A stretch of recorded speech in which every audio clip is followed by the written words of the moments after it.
আসসালামু আলাইকুম। Unique schooling এর ইকোনমিক্স কোর্সের সেকেন্ড লেকচারে সবাইকে স্বাগতম।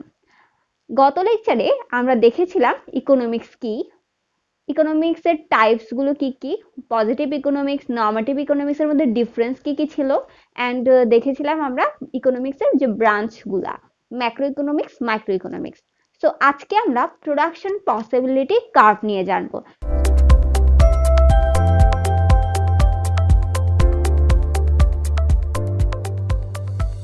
সো প্রথমে জেনে নিই প্রোডাকশন পসিবিলিটি কার্ভটা অ্যাকচুয়ালি কি। এটা হচ্ছে মূলত একটি গ্রাফিক্যাল রিপ্রেজেন্টেশন। এটা হচ্ছে আমি এখানে একটু লিখে রাখছি, গ্রাফিক্যাল রিপ্রেজেন্টেশন।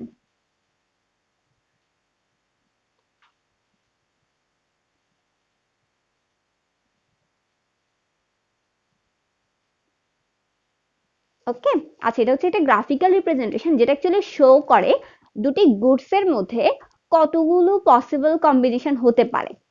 কেমন, ধরেন হচ্ছে আমার কাছে কিছু রিসোর্স আছে, টেকনোলজি আছে, এগুলো দিয়ে আমি কিছু গুডস হচ্ছে তৈরি করব। সো এই যে গুডস গুলো তৈরি করব, মানে দুটি গুডস তৈরি করব, দুটি গুডস হচ্ছে আমার যে রিসোর্স এবং টেকনোলজি আছে ওগুলো দিয়ে তৈরি করা যাবে। তো আমি যত ধরনের কম্বিনেশনে ওই দুটি গুডস তৈরি করতে পারবো, সেটা একটা গ্রাফিক্যাল রিপ্রেজেন্টেশন হচ্ছে প্রোডাকশন পসিবিলিটি কার্ভ। আমাদের এখানে কিন্তু পসিবিলিটি কথাটা আছে, পসিবিলিটি দিয়ে বোঝাচ্ছে আমি কত ধরনের সম্ভাব্য আর কি, ওয়ান কাইন্ড অফ। ওকে, আমরা একটা এক্সাম্পল দিয়ে বুঝি। মনে করেন হচ্ছে আমার কাছে কিছু মিল্ক আছে, এই মিল্ক গুলো দিয়ে আমি ইয়োগার্ট তৈরি করতে চাই, আবার বাটারও তৈরি করতে চাই। সো এই মিল্ক দিয়ে ইয়োগার্ট আর বাটারের মধ্যে কত ধরনের কম্বিনেশনে আমি এগুলো তৈরি করতে পারবো, সেই কার্ভটা হতে পারে আমার প্রোডাকশন পসিবিলিটি কার্ভ। সো আমি গ্রাফিক্যাল রিপ্রেজেন্টেশনটা একটু শো করি। আমি এখানে লিখলাম যে পসিবিলিটি, আচ্ছা, আর এখানে লিখলাম ইয়োগার্ট, আর এখানে লিখলাম হচ্ছে বাটার। আচ্ছা, আমি প্রথম পসিবিলিটি দিলাম এ, ঠিক আছে। আমি প্রথমে মনে করলাম যে আমি চিন্তা করলাম আমার কাছে যতগুলো মিল্ক আছে সবগুলো দিয়ে আমি জাস্ট ইয়োগার্ট তৈরি করব। তাহলে আমি মনে করলাম যে আমি 21 ইয়োগার্ট তৈরি করতে চাই, আর কোনো ধরনের বাটার তৈরি করতে আমি ইন্টারেস্টেড না। সো আমি বাটারটা 0 দিয়ে রাখলাম, ঠিক আছে। দেন আমি চিন্তা করলাম আচ্ছা আমি ইয়োগার্ট সব কেন তৈরি করবো, একটু বাটারও তৈরি করি। দেন আমি চিন্তা করলাম আচ্ছা তাহলে আমি বাটার 1 তৈরি করি, আর এখানে 20 ইয়োগার্ট তৈরি করি, তাহলে এটা হচ্ছে আমার বি কম্বিনেশন। এরপর চিন্তা করলাম আচ্ছা 1 তো একটু কম হয়ে আছে, আমি আর একটু বেশি তৈরি করি। দেন আমি চিন্তা করলাম আচ্ছা আমি 2 বাটার তৈরি করব, আর এখানে 18 ইয়োগার্ট তৈরি করব, এটা হচ্ছে সি কম্বিনেশন। এরপর আমি আবারও কিছু নিচ্ছি কম্বিনেশন 3, আর এখানে 15 দিলাম, আর এটা কম্বিনেশন হয়ে গেল ডি। দেন আমি 4 নিলাম, 4 এর জন্য এটা হয়ে যাবে 11, আর এই কম্বিনেশন হয়ে যাবে ই। দেন আমি 5 নিলাম, 5 এর জন্য এটা হয়ে যাবে হচ্ছে 6, এফ কম্বিনেশন। দেন আমি 6 নিলাম, আর 6 নেওয়ার সাথে সাথে আমার এই কম্বিনেশনটা হয়ে গেল 0, ঠিক আছে। এটা হচ্ছে আমার জি কম্বিনেশন। আচ্ছা, তো এখানে আমি একটা গ্রাফ রিপ্রেজেন্ট করছি, এখানে কি কি আছে, ইয়োগার্ট আছে, বাটার আছে। তো আমি শুরু থেকেই বলে গেলাম যে আমি কতটুকু কি নিলাম। তো এখানে আমাকে একটা জিনিস খেয়াল করলে আমরা দেখতে পাই যে আমি এই জায়গাটাতে কিছু জিনিস কি ছেড়ে দিচ্ছি, মানে আমি যেটা ছেড়ে বাটার তৈরি করছি। তো এখানে কি ছাড়ছি একটু দেখি, এখানে ছাড়ছি হচ্ছে 21 মাইনাস 20 ইকুয়ালস টু 1। তার মানে আমি এখানে কিছু 1 কি করছি, স্যাক্রিফাইস করছি না। ইয়েস, এটা হবে আমার স্যাক্রিফাইস। দেন আমি এই জায়গায় যদি চিন্তা করি, তাহলে এই জায়গায় হচ্ছে আমি কিছু পাচ্ছি, মানে এখানে স্যাক্রিফাইস করে এখানে 1 পাচ্ছি, তাহলে সেটাকে বলবো আমরা গেইন। একইভাবে আমি যদি এই দুইটার মধ্যে দেখি, তাহলে এই দুইটার মধ্যে দেখলে আসবে কি 20 মাইনাস 18 ইকুয়ালস টু হবে 2। তার মানে আমি এখানে এই 2টা স্যাক্রিফাইস করে এখানে আবার গেইন করছি, তাহলে এখানে যে গেইন করছি সেটার জন্য কত হবে 2 মাইনাস 1 ইকুয়ালস টু 1। একই প্রসেস আমরা এখানে যদি দেখি, 18 মাইনাস 15 3, আর এখানে যদি দেখি তাহলে হচ্ছে 3 মাইনাস 2 ইকুয়ালস টু 1।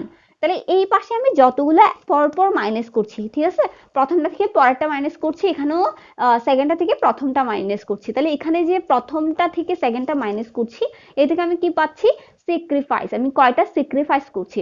আর এই জায়গা থেকে আমরা কি পাচ্ছি, গেইন, আমি কয়টা গেইন করছি। সো একইভাবে এখানেও যদি দেখি 15 মাইনাস 11 ইকুয়ালস টু 4, আর এই জায়গায় হচ্ছে 4 মাইনাস 3 ইকুয়ালস টু 1, সেম এই জায়গায় যদি দেখি 11 থেকে 6 চলে গেলে হচ্ছে 5 এন্ড এখানে হচ্ছে 5 - 4 = 1, সেম এখানে যদি দেখি 6 - 0 = 6 এন্ড এখানে হচ্ছে 6 - 5 = 1। ওকে, তাহলে আমার এই পাশে যা আছে সবই গেইন আর এই পাশে যা আছে সবই হচ্ছে স্যাক্রিফাইস। আচ্ছা, এর পরের কনসেপ্টটা বোঝার জন্য আমাদেরকে আগে একটু বুঝতে হবে যে অপরচুনিটি কস্টটা কি।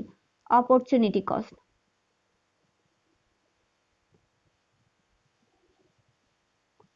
আচ্ছা, অপরচুনিটি কস্ট হচ্ছে আমি কিছু একটা তৈরি করছি কিন্তু আমি চিন্তা করলাম এটা ছাড়াও আমার অল্টারনেটিভ কিছু আছে যেগুলো আমি এই রিসোর্স এবং এই টেকনোলজি দিয়ে তৈরি করতে পারি। তাহলে আমি যে বেস্ট এটা ছাড়া মানে যেমন ইয়োগার্টের বদলে আমি চিন্তা করলাম আমি ইয়োগার্ট তৈরি করবো না, আমি এখন বাটার তৈরি করব। সো ইয়োগার্টের অল্টারনেটিভ হিসেবে আমি বাটার তৈরি করা শুরু করলাম। তাহলে এই যে বাটার তৈরি করতে আমার যে কস্টটা সেটা হচ্ছে অপরচুনিটি কস্ট, অর্থাৎ বেস্ট অল্টারনেটিভটা তৈরি করার জন্য যে কস্টটা হয় সেটাকে বলা হচ্ছে অপরচুনিটি কস্ট। এরপর আসি মার্জিনাল অপরচুনিটি কস্ট বা এমওসি সংক্ষেপ। আচ্ছা, মার্জিনাল অপরচুনিটি কস্ট কি? আমি যেটা তৈরি করছি তার বেস্ট অল্টারনেটিভটা তৈরি করতে দুইটার মধ্যে যেই প্রপোর্শনটা মানে আমি এটার সাপেক্ষে এটা কতটুকু তৈরি করছি সেই যে প্রপোর্শনটা সেটা হচ্ছে মার্জিনাল অপরচুনিটি কস্ট। সো এখান থেকে আমি কি বললাম যে আমি দুইটার মধ্যে আমার একটা প্রোডাক্ট আমি তৈরি করছি ওটা ছেড়ে আমি বেস্ট অল্টারনেটিভটা তৈরি করব, এরকম চিন্তা করে যে প্রপোর্শনটা মানে এটার সাপেক্ষে এটা কতটুকু তৈরি করছে সেটা হচ্ছে মার্জিনাল অপরচুনিটি কস্ট। সো প্রপোর্শনটা বোঝানোর জন্য আমরা কি করি অ্যাকচুয়ালি এমওসি ইকুয়ালস টু, আচ্ছা দেখেন এই জায়গাটাতে আমরা কি করছি মানে ইয়োগাট আর বাটার মধ্যে ইয়োগাটটা স্যাক্রিফাইস করে বাটারটা তৈরি করছি, তাহলে কি ইয়োগাটের সাপেক্ষে তো বাটারটা তৈরি করা হচ্ছে তাই না? তাহলে আমরা কি লিখবো, আমার অ্যামোস ইকুয়ালস টু হবে del sacrifice by del gain. Okay, তাহলে আমি এই স্যাক্রিফাইস করে আমি কতটা গেইন করছি এই যে প্রপোর্শন ওনটা সেটাই হচ্ছে আমার মার্জিনাল অপরচুনিটি কস্ট। সো এই জায়গাটাতে আমরা যদি এখন মার্জিনাল অপরচুনিটিটা কস্ট দেখি, আচ্ছা এখানে আমার গ্রাফটা পরে দরকার আছে, আমি এখানে আপাতত এমওসিটা লিখছি। আচ্ছা আপাতত আমি এই জায়গাটাতে এমওসিটা লিখছি, ঠিক আছে? আপনারা ওটা পরে পাশে লিখে নেবেন। নোট আপনারা যখন নোট তুলছেন তখন সাথে সাথে এই জিনিসটা পাশে তুলবেন, ঠিক আছে? আচ্ছা, এখন আমার প্রথম এমওসির ফর্মুলাটি কি, del S by del gain. তাহলে del S by del G, এখন প্রথমটাতে যদি দেখি এই যে এই জায়গাটাতে আমার কোনো স্যাক্রিফাইস বা del S by del gain কোনোটাই কিন্তু নেই, এই জন্য এটা আমি ড্যাশ দিয়ে রাখলাম। পরেরটাতে বিতে যদি আসি তাহলে এই জায়গাটাতে আমার স্যাক্রিফাইস হচ্ছে 1, গেইন হচ্ছে 1, তাহলে কত হবে 1/1 = 1। আর সি তে যদি আসি তাহলে আমার স্যাক্রিফাইসটা হবে 2 আর গেইনটা হবে 1, তাহলে 2/1 = 2। ডি তে যদি আসি এই জায়গাটাতে আমার স্যাক্রিফাইস হচ্ছে 3 আর গেইন হচ্ছে 1, তাহলে 3/1 = 3। একইভাবে এই জায়গাটাতে স্যাক্রিফাইস হচ্ছে 4 এন্ড গেইন হচ্ছে 1, 4/1 = 4। সেম প্রসেস এখানে হচ্ছে স্যাক্রিফাইস 5/1 আর এটা হচ্ছে 5 এন্ড এখানে হচ্ছে 6/1 = 6। ওকে, এই হচ্ছে এমওসি বা মার্জিনাল অপরচুনিটি কস্ট। আচ্ছা, এখানে একটা কার্ভ শো করা হচ্ছে তাই না? এই কার্ভটা কি সেটা একটু দেখে নিই। এটাই হচ্ছে মূলত আমার প্রোডাকশন পসিবিলিটি কার্ভ, অর্থাৎ এই গ্রাফটাকে আমরা এখন কার্ভে কনভার্ট করব। তাহলে এখানে কি দেখছি আমি হচ্ছে এই বরাবর বাটারটাকে বসাচ্ছি, ঠিক আছে? বাটার আই মিনস গেইন, ঠিক আছে? এই জায়গায় আমি গেইন বসাচ্ছি এক্স অ্যাক্সিস, আর এই বরাবর হচ্ছে আমি ইয়োগাট বা হচ্ছে স্যাক্রিফাইসটাকে বসাচ্ছি, ঠিক আছে? মানে যেহেতু আমি ইয়োগার্টটা স্যাক্রিফাইস করছি ওই জন্য আমি স্যাক্রিফাইসটা এদিকে আর বাটারটাকে এদিকে বসালাম। এখন দেখি তাহলে আমার গেইন কত। ফার্স্ট অফ অল আমার গেইন যদি 1 হয়, 1 এর জন্য আমার আচ্ছা ফার্স্ট অফ অল এখানে দেখি বাটার হচ্ছে কত 0 না, তাহলে 0 এর জন্য আমার ইয়োগার্ট কত ছিল 21, সো আমি 21 বসালাম। দেন হচ্ছে আমার যখন বাটার হয়ে যায় 1 তখন আমার ইয়োগার্টটা হয়ে যায় 20, সো 20 হচ্ছে এই পজিশনে। দেন যখন আমার বাটার 2 তখন আমার ইয়োগার্ট হয়ে যায় 18, ঠিক আছে? ঠিক একইভাবে 3 এর জন্য কত ছিল, 3 এর জন্য হচ্ছে 15 আমি বসালাম, অ্যান্ড 4 এর জন্য হচ্ছে 11, 4 এর জন্য হচ্ছে 11 বসালাম, অ্যান্ড দেন হচ্ছে 5 এর জন্য হচ্ছে 6, 5 এর জন্য 6 আমি বসালাম। দেন আমি দেখলাম যে 6 এর জন্য আমার ইয়োগার্ট আসছে 0, সো আমি 0টা বসালাম। দেন আমি যখন পয়েন্টগুলো যোগ করলাম তখন দেখা গেল এটা ঠিক এই ধরনের একটা কার্ভ আসছে। সো এটাকে আমরা বলতেছি প্রোডাকশন পসিবিলিটি। পিপিসি কি তো বুঝলাম, বা প্রোডাকশন পসিবিলিটি কার্ভটা তো বুঝলাম। এবার আমরা এটার কিছু প্রপার্টিস গুলা দেখে নিই, ঠিক আছে? প্রপার্টিস, তাহলে প্রথমত প্রপার্টিস, 1 নম্বর প্রপার্টি যেটা হবে,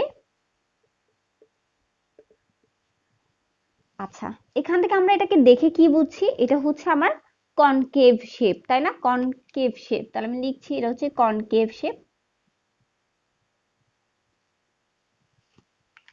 কথা হচ্ছে এটা কনকেভ শেপ কেন? কারণ হচ্ছে আমরা এখানে একটু দেখি আমাদের যে এমওসিটা সেটা কি 1 2 3 4 5 6, লাইক এটা ইনক্রিজ করতেছে, তাই না? সো এমওসি যেহেতু ইনক্রিজিং, দ্যাটস ওয়াই এই শেপটা অ্যাকচুয়ালি কনকেভ হয়। আমি এখানে লিখে রাখি এটা হচ্ছে যেহেতু এমওসি ইনক্রিজিং। সেকেন্ড, আচ্ছা সেকেন্ডটা কি? সেকেন্ডটা হচ্ছে এটা স্লোপসটা অ্যাকচুয়ালি ডাউনওয়ার্ড, তো আমরা লিখতে পারি স্লোপস হচ্ছে ডাউনওয়ার্ড। আচ্ছা 3 নম্বর যদি দেখি, এই স্লোপ মানে এই কার্ভটা অ্যাকচুয়ালি আমার হয় রাইটওয়ার্ড শিফট হবে, না হয় লেফটওয়ার্ড শিফট হবে। তাহলে আমরা লিখে রাখতে পারি রাইটওয়ার্ড shift, shift or লেফটওয়ার্ড shift.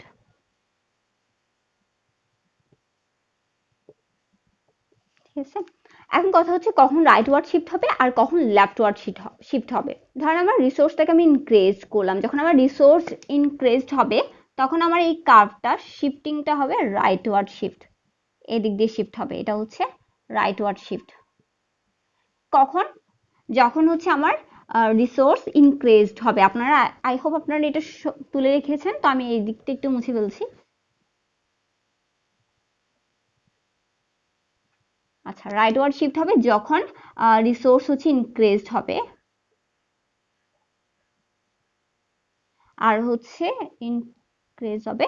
R লেফটওয়ার্ড shift হবে যখন হচ্ছে আমার রিসোর্সটা ডিক্রিজ হবে। আচ্ছা পিপিসি নিয়ে আমাদের আরো একটা বিষয় একটু মনে রাখতে হবে, সেটা হচ্ছে যখন এই ক্ষেত্রে আমার এমওসি কি হচ্ছিল, ইনক্রিজ হচ্ছিল, মানে এমওসি যেহেতু ইনক্রিজিং ছিল তাই এটা কনকেভ শেপ ছিল। কিন্তু আমরা যদি কখনো দেখি যে এমওসিটা ডিক্রিজিং হচ্ছে তখন কি হবে, তখন আমার শেপটা হবে কনভেক্স। ঠিক আছে, এই শেপটাকে বলা হয় কনভেক্স।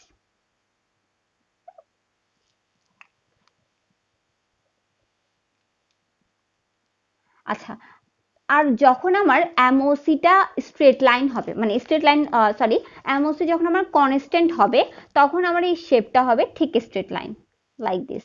এটা হচ্ছে স্ট্রেট লাইন।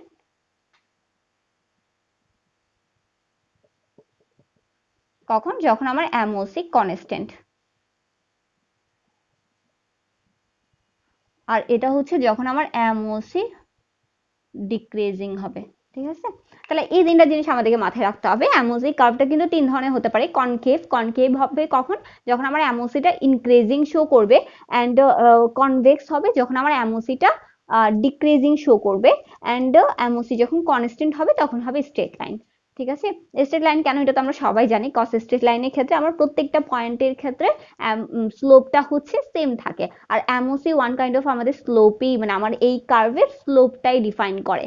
সো একইভাবে যখন আমার এমওসিটা ডিক্রিজিং হবে তখন আমার স্লোপটা কি মানে এমওসিটা কি যখন ডিক্রিজিং হবে তখন আমার কার্ভটা ঠিক এমন হবে। আমি এখানে যদি পয়েন্টগুলো একটু চিন্তা করি তাহলেই বুঝতে পারবো যে কেন এমওসিটা ডিক্রিজিং হলেই কনভেক্স শেপ হচ্ছে। ওকে, এই হচ্ছে আমাদের ইকোনমিক্সের সেকেন্ড লেকচার। ফার্স্ট লেকচারও আমি বলেছিলাম যে আমাদের ইকোনমিক্সে একটি নোটবুক রয়েছে, এবং নোটবুকের লিঙ্ক আমি আবারও এই ভিডিওর ডেসক্রিপশনে দিয়ে দিব, আপনারা চাইলে দেখে নিতে পারেন। এবং আশা করি আমার ভিডিওটা আপনাদের ভালো লেগেছে। যদি ভালো লেগে থাকে অবশ্যই শেয়ার করে পাশে থাকবেন এবং আমাদের চ্যানেলটি সাবস্ক্রাইব করে পাশে থাকবেন। ধন্যবাদ সবাইকে।